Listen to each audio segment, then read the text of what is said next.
जी नाज़रीन, डॉक्टर ताहा नज़ीर आपसे मुखातिब है और मैं आपको खुशामदीद कहता हूँ। नाज़रीन, जो दुनिया की डिफरेंट मिलिट्री एस्टेब्लिशमेंट है, फ़ौज है, जिसको हम डीप स्टेट भी कहते हैं, वो किस अंदाज़ में,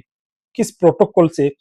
कौन से टूल इस्तेमाल करते हुए या किस स्ट्रैटेजी से किसी मुल्क, कौम और सोसाइटी को वो कंट्रोल कर लेते हैं और उसके बाद अपनी मर्ज़ी से लोगों को चलाने की कोशिश करते हैं। तो गोया पूरे पूरे मुल्क का जो सिस्टम है, वो उनके कंट्रोल में चला जाता है। वो चाहे जुडिशरी हो, पार्लियामेंट हो, सिविल सोसाइटी हो, मिनिस्ट्रीज़ हो, डिपार्टमेंट्स हो, ब्यूरोक्रेसी हो, हर चीज़ उनके कंट्रोल में चली जाती है। तो कौन से ऐसे पोटेंशियल टूल्स हैं कि जिनको वो इस्तेमाल करते हुए हर चीज़ को अपने कंट्रोल में लेते हुए पूरे मुल्क को और कौम को और सिविल सोसाइटी को अपनी मर्ज़ी से वो चला लेते हैं। तो गोया आज हम इसी पे बात करेंगे कि दुनिया में जो मुख्तलिफ कंट्रीज़ हैं, जो मुख्तलिफ डीप स्टेट्स हैं, मिलिट्री एस्टेब्लिशमेंट है, वो कौन से ऐसे पोटेंशियल टूल, प्रोटोकॉल्स, प्रोसीजर्स वो यूज़ करते हैं जिसकी बुनियाद पे वो पूरे मुल्क को अपनी मर्ज़ी से चलाने की सलाहियत हासिल कर लेते हैं। तो इस पे जब हमने काम किया, तो क्योंकि ये डाटा पूरी दुनिया में एक लिटरेरी फॉर्म में पब्लिश होके हमारे पास अवेलेबल है, तो इसलिए हमने ना सिर्फ़ रिसर्च आर्टिकल्स को कंसल्ट किया बल्कि डिफरेंट जो रिपॉजिटरीज़ हैं, लाइब्रेरीज़ हैं, उनको कंसल्ट किया। हाँ, इसके अलावा हमने इंटरनेशनल कमीशन ऑफ ज्यूरिस जो आईसीजी उसको भी कंसल्ट किया, उसका डाटा कलेक्ट करके उसको एनालिसिस किया।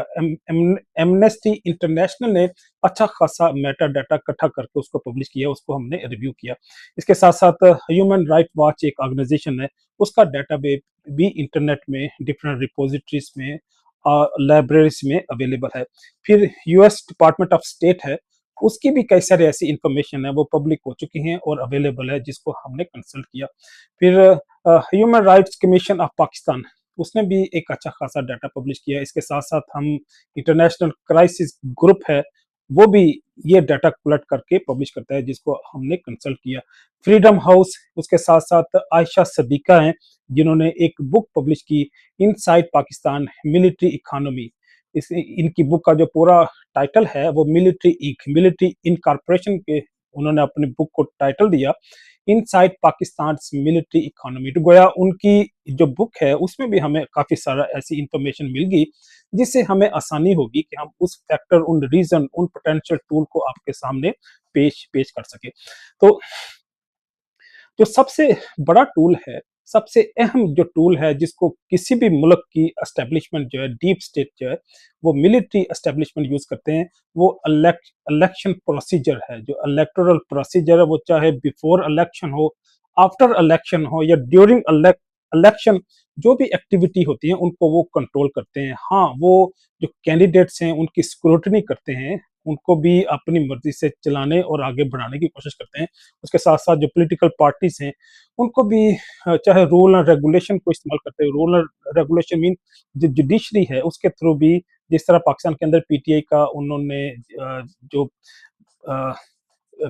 निशान था, वो छीन लिया बल्ले का। इसके साथ-साथ कई सारे जो कैंडिडेट्स हैं, उनको डिस्क्वालीफाई किया। उसके साथ-साथ उन्होंने कई सारे ऐसे जो कैंडिडेट थे, उनको किडनैप कर लिया। उनकी अबडक्शन हो गई, वो रूपोशी हो गए। पता नहीं आसमान खा गया या ज़मीन नगल गई, तो गोया जो खुफिया ताकतें हैं, वो उन्हें ले गई। तो ये इलेक्शन इंजीनियरिंग भी एक बड़ा अच्छा टूल है, जिसकी बुनियाद पे वो मुल्क पे अपना कंट्रोल हासिल करने को अश्योर करते हैं। अपनी मर्ज़ी से इलेक्शन ऑर्गेनाइज़ करते हैं, डिप्लॉय करते हैं, एग्ज़ीक्यूट करते हैं और फिर अपनी मर्ज़ी की गवर्नमेंट भी आगे लेके आते हैं, जिनसे कमिटमेंट क कई सारी कराते हैं। वो चाहे लंदन प्लान की शक्ल में हो, वो चाहे चार्टर ऑफ डेमोक्रेसी हो, वो किसी भी शक्ल में वो एक्सपोज़ भी सम टाइम हो जाते हैं, सम टाइम हिडन, वो हमेशा के लिए एक हिडन अंडरस्टैंडिंग एस्टेब्लिश कर लेते हैं पॉलिटिकल पार्टीज़ के साथ, जिसके कई सारे इंटरनेशनल ग्रांटर्स भी अवेलेबल हैं, वो चाहे सऊदीया की शक्ल में हो, चाहे अमेरिकन गवर्नमेंट हो, टर्की भी इन्वॉल्व होता है, यूएस भी, उनके भी जो डिप्लोमेटिक जो ऑफिशियल्स हैं, वो इन्वॉल्व होते हुए इस इलेक्टोरल इंजीनियरिंग को आगे बढ़ाते हुए अपनी मर्जी की लीडरशिप को आगे लाने को अश्योर करते हैं। इसके साथ-साथ हम ये भी देखते हैं कि जो आईएसआई है, इंटर सर्विस इंटेलिजेंस एजेंसी है, इसका बड़ा अहम रोल है। ये पाकिस्तान के अंदर तो आईएसआई परफॉर्म करती है, लेकिन बाकी कंट्री में अगरचा इंटेलिजेंस का एक रोल है लेकिन लिमिटेड है, लेकिन पाकिस्तान के अंदर ये लिमिटेड है, अनलिमिटेड है। तो ये अपनी मर्जी से जो जहाँ चाहे वो परफ़ॉर्म करते हैं। तो गोया ये लोगों को पॉलिटिकल पार्टीज़ को अपोज़िशन को अपनी मर्ज़ी से चलाने, आगे बढ़ाने की कोशिश करते हैं। वो चाहे उनकी कोई इन्फॉर्मेशन हो, जो उनके पास मौजूद हो, चाहे वीडियो की शक्ल में हो, चाहे उनका जो परिवार है, उनकी प्राइवेट एक्टिविटीज़ हैं, उनके फैमिली के पार्ट्स हैं, उनकी एब्डक्शन का कोई किस्सा हो। इवन हमने ये भी देखा कि बच्चों और ख़वातीन तक चादर और चार दीवारी के तकद्दस को भी पामाल किया गया ताकि पॉलिटिकल इंजीनियरिंग कर सकें, अपनी मर्ज़ी की जो सियासी ताकत है उसको आगे बढ़ा सकें। हमने ये भी देखा और इसका भी हम नज़ारा करते हैं, और ये हमारे जो मैंने आपके जो डिफरेंट ऑर्गेनाइज़ेशन बताई हैं, वो चाहे चाहे एमनेस्टी इंटरनेशनल हो, ह्यूमन राइट्स वॉच हो, उन्होंने भी इस चीज़ को पब्लिश किया और लोगों के सामने ये खुल के पेश किया कि जो जुडिशियल सिस्टम है, जुडिशरी है, उसको भी मिसयूज़ किया जाता है। जिस तरह हमारे पास एग्ज़ाम्पल है कि पीटीआई का उन्होंने इलेक्टोरल साइन जो बल्ले का निशान है, वो छीन लिया। इसके साथ-साथ प्रेशराइज़ करते हैं, सर्विलेंस करते हैं, लीगल लीगली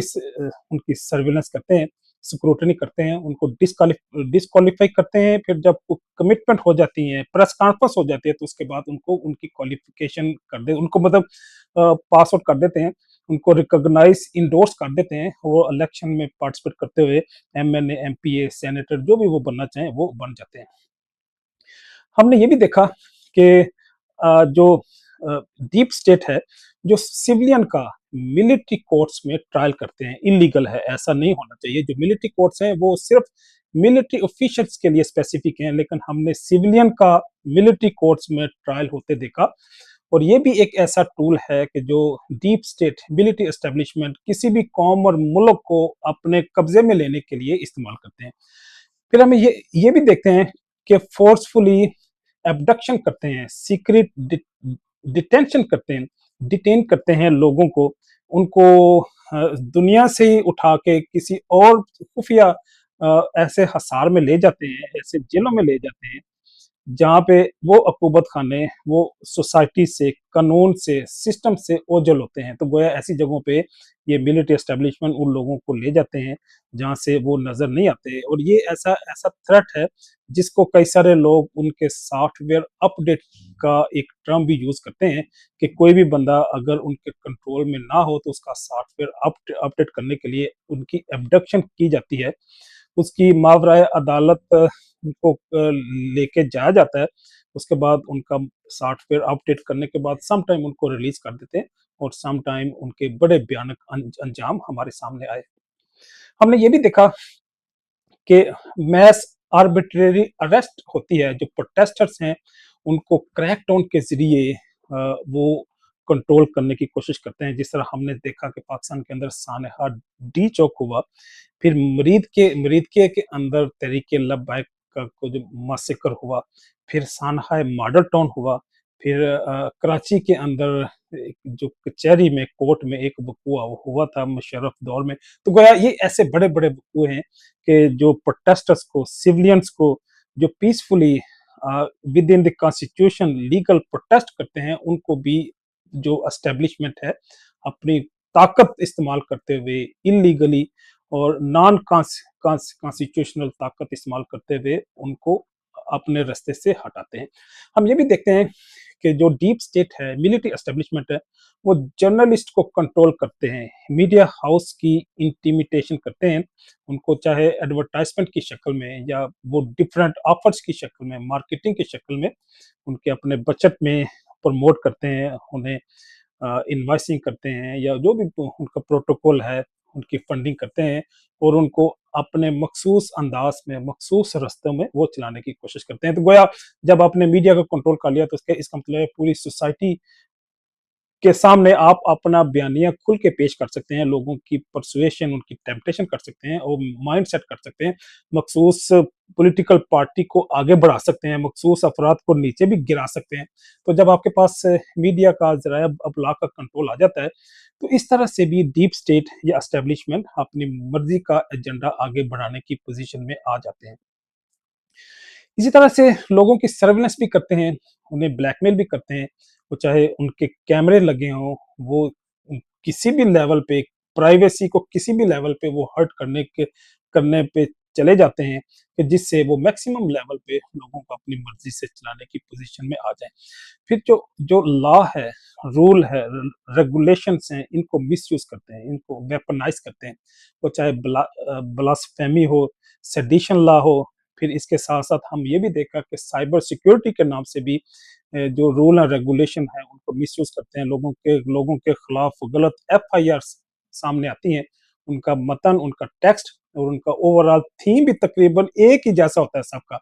तो गोया उसमें को बहुत ज़्यादा वर्किंग भी नहीं करते, इंटेलेक्चुअल कंट्रीब्यूशन भी नहीं करते, लेकिन इन सेडिशन को, ब्लास्फेमी को और इसके साथ-साथ साइबर सिक्योरिटी को, रूल एंड रेगुलेशन को वेपनाइज़ करते हैं, मिसयूज़ करते हैं, लोगों को हैरेस करने के लिए, अपनी मर्ज़ी से चलाने के लिए, अपने कंट्रोल, अपनी ग्रिप को मज़बूत से मज़बूतर बनाने के लिए, जो मिलिट्री एस्टेब्लिशमेंट है, डीप स्टेट है, इस